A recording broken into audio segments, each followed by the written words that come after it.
Why don't you talk to your parents anymore? I was grounded from the time I was 8 until I moved out.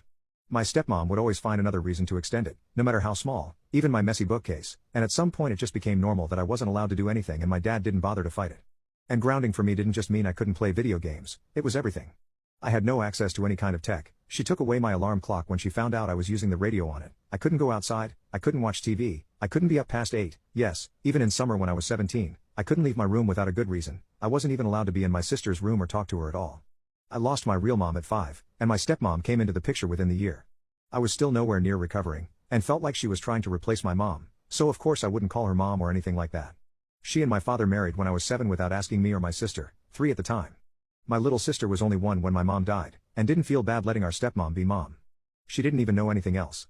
She loved my sister and hated me, and I started doing worse and worse in school, giving my stepmom reason enough in my dad's eyes to keep me grounded that whole school year. It just never stopped after that. When I was 9 she found a cover to a porn DVD I'd found in the trash and beat me with the buckle end of a belt. My grandparents, mom's side, got pictures of the bruises, but were too afraid my dad would move me across the country to do anything. It was enough that she was never physical again, but she just started making me write sentences after that.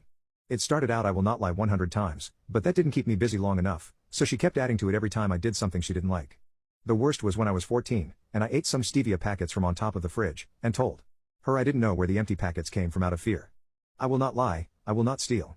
God hates a thief and sin is death. 10,000 times. Due by the end of the month, in December. While I was writing them out, she came by my door, didn't say a word, and just set her belt on the doorknob. That was about as bad as it got, and honestly I consider myself lucky it never got worse.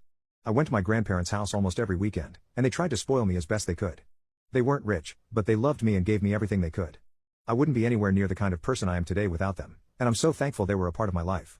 They taught me how a family is supposed to show love, since my mom couldn't, my stepmom wouldn't, and my dad didn't know how.